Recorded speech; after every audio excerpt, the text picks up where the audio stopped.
अस्सलाम वालेकुम, मैं हूं शराफत राना। दूसरा रुख में नए वीडियो के साथ आपकी खिदमत में हाजिर। ज़िमनी बजट पेश हुआ है और मुल्क में कम ही ऐसे मौके होते हैं जब किसी इमरजेंसी की बजाय बिला जरूरत ज़िमनी बजट पेश किया गया हो। सवाल ये नहीं है कि ये जो ज़िमनी बजट पेश किया गया ये एक्सपेक्टेड नहीं था, इसकी तवक्को नहीं थी और अचानक से कोई ऐसी दुर्घटना पेश आ गई कि ज़िमनी बजट पेश करना पड़ा। ऐसी कोई सूरत हाल नहीं है।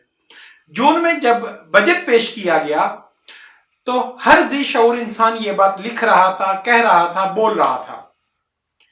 जून में हमारी हुकूमत ने जो बजट पेश किया वो जहानत और फतानत का एक आला तरीन नमूना था। कहा गया कि मुल्क की जरूरत 8,000 अरब रुपए है, जिसमें से 4,000 अरब रुपए हुकूमत पाकिस्तान कलेक्ट करेगी, जमा करेगी टैक्सेस के जरिए। बकिया 4,000 अरब रुपए कहां से आएंगे, इस बाबत एक लफ्ज भी नहीं बोला गया था। और हैरत होती है इस हुकूमत के मुशीरान पर, वुज़रा पर और फतीन लोगों पर जो इस हुकूमत को डिफेंड करते हैं या इस हुकूमत के लिए पॉलिसियां बनाते हैं। अजीब बात है कि आपकी जरूरत 10 रुपए की है और आप 5 रुपए का बजट पेश करके खामोशी से बैठ जाते हो। और यह भी नहीं कि आपको यह मालूम नहीं था कि यह बकिया पैसा हमें दरकार है। आप जून से कबल मई के महीने में IMF से एग्रीमेंट करके आए थे, मुआहिदा करके आए थे और उन्हें आप बता कर आए थे कि आप कम से कम 6,000 अरब रुपए जमा करने की कोशिश करेंगे। फिर जून में जो बजट पेश किया गया उसे एक सरी धोखा, बददियानती या मुल्क और कौम के साथ फराड क्यों ना कहा जाए। और फतीन लोगों की अक्लमंदी का एक आलीशान मुजाहिरा यह है कि अगर हम जून से जून तक 6,000 अरब रुपए जमा करने की कोशिश करते, यानी उस वक्त भी टैक्स लगा देते, तो मिसाल देता हूं कि आपको 50 पैसे फी आर्टिकल आपको टैक्स लगाना था। आज जब अगले बजट में या इस हुकूमत इस माली साल में सिर्फ 4 महीने बाकी रह गए हैं, आज आपको उसी टैक्स की शरह कम से कम 4 गुना करना पड़ी है, क्योंकि टारगेट्स बड़े हैं। मसला इस हुकूमत का सिर्फ यही है कि इमरान खान और उनकी पूरी काबीना, मैं उसमें मुंतखब वज़रा की बात नहीं कर रहा, क्योंकि मेरा अंदाजा यह है, मेरा सोचने समझने की या मेरा तज्जिया यह है कि उनकी वहां पर ना कोई औकात है, ना वहां उनकी कोई बात सुनता है। वो वजीर का लाहका कहलवाने के लिए और अपने रोजमर्रा के प्रोटोकॉल और अपने हल्का के अवाम के छोटे मोटे SHO पटवारी से मुतल्लिका काम करवाने के लिए वजीर के मनसब पर फाइज हैं। और वो समझते हैं कि जितना अरसा ये नदी बह रही है हाथ धो लो, जब नई हुकूमत बनेगी, नया सेटअप बनेगा तो ये सब लोग उधर चले जाएंगे। क्योंकि मुंतखब हुकूमत वो होती है जिसे इस बात का खौफ हो, इस बात का खदशा हो कि 5 साल या एक मखसूस मुद्दत के बाद उन्हें अवाम का सामना दोबारा करना है। इमरान खान का कोई ऐसा मसला नहीं है। इमरान खान के जो गैर मुंतखब मुशीर हैं उनमें से बहुत से मुशीर पहले ही बड़ी बड़ी दिहाड़ियां लगाकर चीनी में, बिजली में, पेट्रोल में, गैस में, हर जगह पर फ्रॉड करके अद्वियात में वो वजारत छोड़कर चले जाते हैं। और इमरान खान के पास ये कहने की बात होती है कि हमने फलां को बरतरफ कर दिया या उससे इस्तीफा ले लिया। खुद इमरान खान पेश करते हैं कि हमने एक तहकीकात करवाई जिसके जरिए पता चला कि 10,000 अरब या 50,000 अरब रुपए लूटे गए। उन लूटे गए के बाद उन वज़रा के खिलाफ क्या कार्रवाई हुई ये कोई बताने के लिए तैयार नहीं। और अंधे को भी यह मालूम है कि ये इमरान खान का ना इंटरेस्ट है, ना दिलचस्पी है और ना उनका शुगल है कि वो करप्शन पकड़े जाने पर मुलजम को गिरफ्तार करें। आज लोग कहेंगे कि चूंकि उनकी हुकूमत कमजोर अक्सरियती हुकूमत है तो वो अपने वज़रा के खिलाफ कार्रवाई नहीं कर सकते। तो भाई पाकिस्तान में इतनी हुकूमतें 2/3 अक्सरियत की हामिल रही हैं। और सबसे बड़ी बात कि पैट्रनेज, सरपरस्ती जो इस हुकूमत को हासिल हुई वो तारीख में इससे पहले कभी कोई मिसाल नहीं मिलती। इस हुकूमत के लिए सदका, फितराना, चंदा, अतियात इकट्ठे करने के लिए आर्मी चीफ और उनके साथी हमनवा जाते रहे। बैरून मुल्क दौरे करके इस हुकूमत के लिए पैसा इकट्ठा किया गया। इसी तरह पूरी सुप्रीम कोर्ट यानी पाकिस्तान के अदालती निजाम ने इस हुकूमत के हर नाजायज काम को तहफ़्फ़ुज़ दिया और हर जायज काम जो ये करना चाहते हैं उसमें इसकी सरपरस्ती की। लेकिन इसके बावजूद ये हर काम में नाकाम रहे। नाकामी की वजूहात कोई लंबी चौड़ी या बड़ी नहीं है। नाकामी की वजूहात ये है कि ये एक तस्वराती दुनिया के बासी हैं। इन्होंने अपनी पूरी जिंदगी स्टारडम में गुजारी है। इनको जिंदगी में कभी अपने घर का बिल खुद जमा करवाना नहीं पड़ा। इनको जिंदगी में इमरान खान को कभी अपने घर के लिए सब्जी गोश्त खरीदना नहीं पड़ा। इन्हें अर्ली लाइफ में, इब्तदाई जिंदगी में कफील मिल गए, पालने वाले मिल गए। ये स्टार थे। इनके साथ कुछ ऐसे लोग एसोसिएट हुए जिन्होंने इनके घर के खर्च और इनके सफर के अखराजात उठा लिए। उसके बाद इन्होंने आगे देखा ना पीछे देखा। इसी तरह जब एक रियासती मुक्तदरा ने इन्हें हायर कर लिया तो उसके बाद तो खर्च उठाने की वैसे ही जरूरत नहीं रही। शौकत खानम के नाम पर, इमरान खान फाउंडेशन के नाम पर बड़ी बड़ी दिहाड़ियां लगाई, कमाई की। फॉरेन फंडिंग के केस में से कमाया इन्होंने, बहुत ज्यादा पैसा है इनके पास। तो इन्हें इसलिए इस बात का अंदाजा नहीं कि हुकूमत जो बनती है वो अवाम के किचन के अखराजात को मॉनिटर करने की जिम्मेदारी अदा कर रही होती है। अगर अवाम का किचन चलाना नामुमकिन हो जाए तो हुकूमत का बचना भी नामुमकिन हो जाता है। अब मैं कहता हूं कि ये बात मैं क्यों कहता हूं कि इस हुकूमत के पास ना कोई प्लानिंग थी, ना कोई विजन था, ना इन्हें हुकूमत चलाने का अंदाजा था। सबसे पहली बात तो ये समझें कि पाकिस्तान की सालाना अखराजात तकरीबन 12 अरब डॉलर के करीब थे और इन्हें हर महीने इन्हें 2 अरब डॉलर दरकार थे, यानी 24 अरब डॉलर सालाना पाकिस्तान को दरकार थे। इमरान खान और उसकी टीम का विजन ये था, जब इन्होंने हलफ लिया तो इन्हें चीन से 3 अरब डॉलर की एक इमदाद या कर्ज मिला। तो उस पर ये छलांगे मार मार कर बता रहे थे कि शायद अगले 5 साल का जादेरा मिल गया है।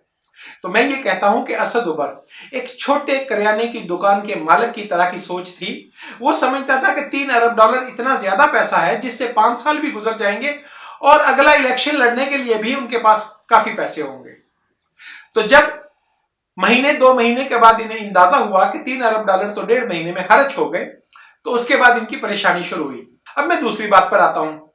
इमरान खान ने बहुत बड़ी बड़ी बड़के मारी थी। इमरान खान ने दावे किए थे कि हम IMF के पास नहीं जाएंगे। ये बचगाना दावे थे। यानी इमरान खान बुनियादी तौर पर एक सादा लो बेवकूफ या इंतहाई अहमक किस्म का इंसान था, जिसे ये अंदाजा ही नहीं था कि IMF क्या चीज है। IMF के पास न जाना कोई फख्र की मिसाल नहीं है, बल्कि IMF एक ऐसा इदारा है जो रियासतों को दिवालिया होने से बचाने के लिए कायम किया गया है, और ये वाहिद इदारा है जो कम अज कम या ना होने के बराबर शरह सूद पर भारी रकम अरबों डॉलर देता है। IMF किस तरह फंडिंग करता है, फाइनेंसिंग करता है, इस पर पहले से एक वीडियो मैंने की हुई है। जिन दोस्तों को IMF के फंक्शन के बारे में जानना हो वो उस वीडियो को देख सकते हैं। तो बहरहाल इमरान खान ने पहले 9 महीने IMF के पास नहीं जाऊंगा कहकर गुजारे।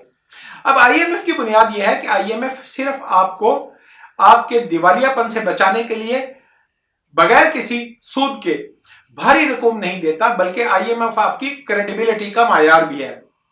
बैनुल अक़वामी दुनिया में आपने जहां भी जाना है, आपकी माली हैसियत के बारे में आपकी क्रेडिबिलिटी IMF तय करता है। अगर आप किसी दीगर प्रोजेक्ट के लिए फाइनेंसिंग हासिल करना चाहते हैं, अगर आप कोई दीगर बिजनेस स्टार्ट करना चाहते हैं, अपने मुल्क के लिए कोई प्रोजेक्ट लाना चाहते हैं, तो IMF जो आपकी रैंकिंग या क्रेडिबिलिटी बनाएगा, उसकी बुनियाद पर आपको फॉरेन फंडिंग दस्तयाब होगी।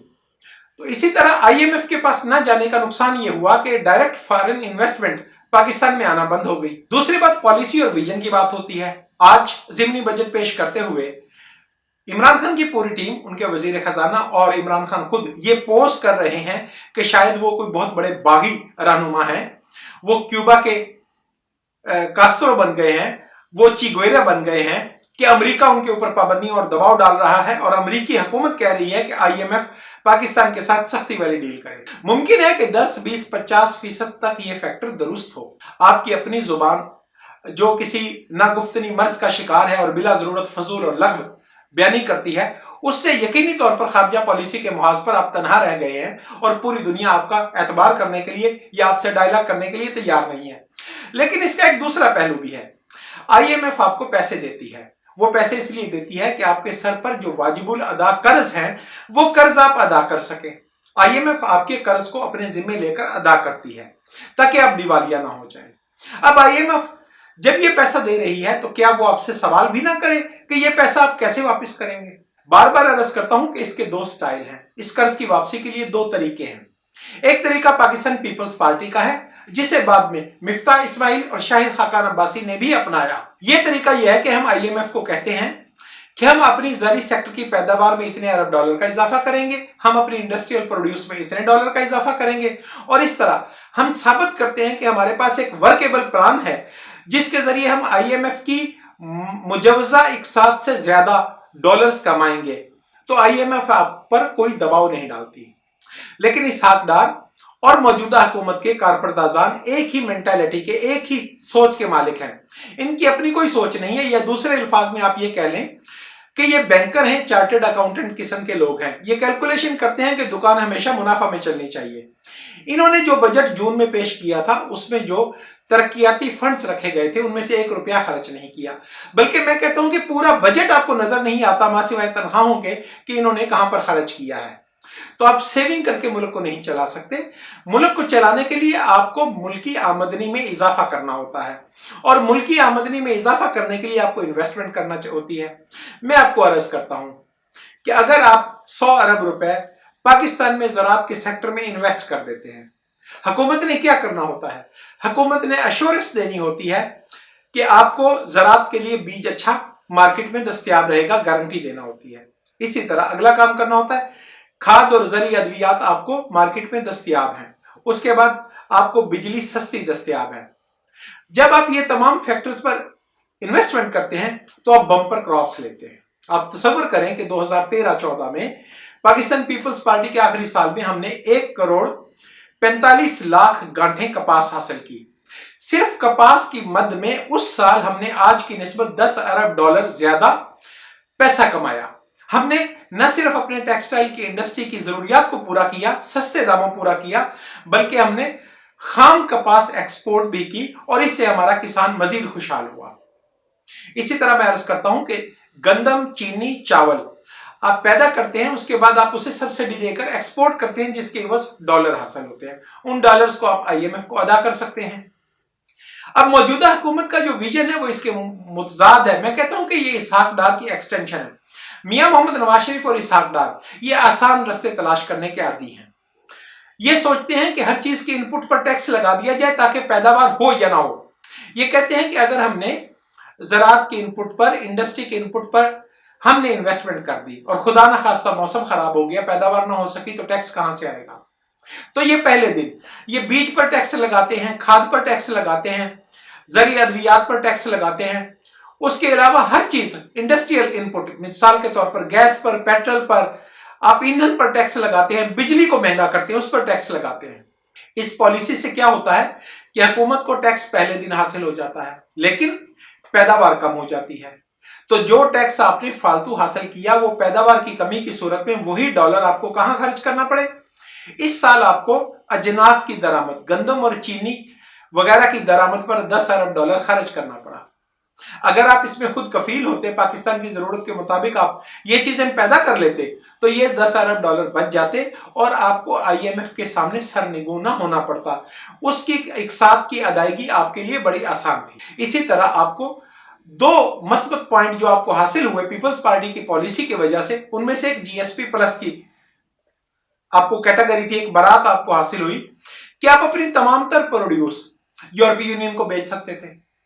मैं आज भी दावा करता हूं कि पाकिस्तान में यूरोपीय यूनियन को बेचने के लिए कम से कम 70 अरब डॉलर का पोटेंशियल मौजूद है कि पाकिस्तान की इंडस्ट्री को अगर 3 शिफ्ट मुकम्मल तौर पर रियासत सरपरस्ती करे और माल पैदा करे, और वो तमाम माल किसी भी कोटा की पाबंदी के बगैर यूरोपीय यूनियन आपसे खरीद रही है, तो आप 70 अरब डॉलर की एक्सपोर्ट सालाना कर सकते हैं। लेकिन आपने क्या किया? आपने अपनी पैदावार का रेट इस कदर महंगा कर दिया, कॉस्ट, पैदावारी लागत इस कदर बढ़ा दी। आपने बिजली महंगी की, गैस महंगी की, आपने इंडस्ट्रियल टैरिफ खत्म किया। पहले आप इंडस्ट्री को सस्ती बिजली और सस्ती गैस देते थे, अब आप इंडस्ट्री से भी कबल अज़ वक़्त अदायगी वसूल कर रहे हैं। उससे क्या हुआ कि आज बमुश्किल लड़खड़ाते हुए 10 साल के बाद हम 2013-14 की पोजीशन में पहुंचने में कामयाब हुए हैं। लेकिन आप फर्क महसूस कर सकते हैं कि उस वक्त डॉलर की शरह मुबादला रुपए के इवज क्या थी और आज क्या है। तो प्रैक्टिकली हम नीचे गए हैं, प्रैक्टिकली हम ऊपर नहीं जा रहे। हम आज भी जीएसपी प्लस स्टेटस को लिए हुए हमें 10वां साल चल रहा है और हम आज भी 2013 की स्टेटस पर नहीं पहुंचे। तो जब आप अपने मुल्क या अपनी रियासत के लिए कमाई के मौके को महदूद करते चले जाएंगे, आमदनी को कम करेंगे اور ریاست بذات خود لگان کے ذریعے چلانے کی کوشش کریں گے تو پھر آپ کی پیداوار کہاں سے آئے گی؟ اور جب آپ کی پیداوار نہیں ہوگی تو یقینی طور پر IMF آپ پر دباؤ ڈالے گی کہ آپ اپنے لوگوں کی پہلے سے سکڑی ہوئی آمدنی کو محدود کریں، آپ تنخواہوں میں اضافہ نہ کریں، آپ اپنے بچوں کے دودھ پینے والے فیڈر کے ڈبے پر ٹیکس لگائیں، آپ اپنے مرتے ہوئے لوگوں کی ادویات پر ٹیکس لگائیں، آپ غریب آدمی کی سواری سائیکل پر، بائی سائیکل پر ٹیکس لگائیں، موٹر سائیکل اور کار کی تو دور کی بات ہے، آپ پیٹرول پر اس قدر ٹیکس لگا دیں کہ کوئی آدمی اسے اپنے لیے فیزیبل ہی نہ سمجھے، آپ کی ٹرانسپورٹ کا سیکٹر بیٹھ جائے، آپ کی ریلوے بیٹھ جائے، آپ کے تمام کاروبار جو ہیں وہ پیٹرول کی مہنگائی کی وجہ سے برباد ہو رہے ہیں۔ آج میں حیران ہوتا ہوں کہ سرکاری بینچ ڈیسک بجا کر شاباش دے رہے تھے اور وزیر اعظم عمران خان کے ویژن کو سیلیوٹ پیش کر رہے تھے کہ انہوں نے وہ ٹیکس جن کی فرض کریں ان کی پالیسی کے مطابق ضرورت تھی کہ جون میں لگائیں، وہ اگلے سال جنوری میں لگائے ہیں، تو ان کی شرح یقینی طور پر آپ کو زیادہ رکھنی پڑی ہے۔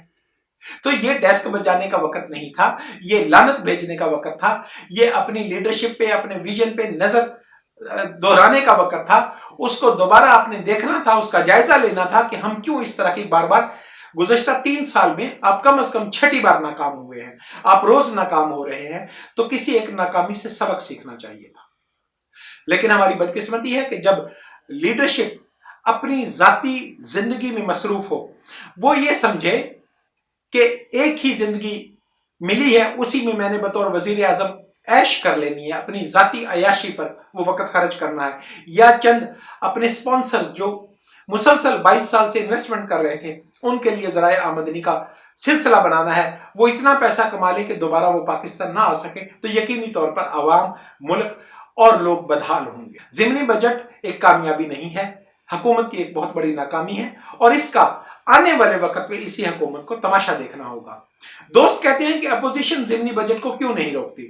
اس کے لیے بہت سی رائے ہیں، لیکن میں سمجھتا ہوں کہ اپوزیشن کے اندر بھی یہ سوچ موجود ہے کہ اگر آج ہم عدم اعتماد کرتے ہیں اور نئی حکومت قائم ہوتی ہے تو ایک دن میں تو وسائل پیدا نہیں ہوتے، نئی حکومت کو قائم ہونے کے لیے، اپنے پاؤں پر کھڑا ہونے کے لیے 6 سے 8 مہینے درکار ہوں گے، تو وہ چاہتے تھے کہ گرتی ہوئی حکومت پر یہ ملبہ ڈالا جائے، اور وہ اس میں کامیاب ہوئے ہیں اور حکومت عملی طور پر ناکام ہوئی ہے۔ ضمنی بجٹ حکومت کے لیے شرمندگی اور عمران خان کے سیاسی کیریئر کا خاتمہ سمجھا جائے۔ یوٹیوب چینل دوسرا رخ کو سبسکرائب کریں، شیئر کریں اور کمنٹ کریں۔ آج کے لیے اسی قدر، خدا حافظ۔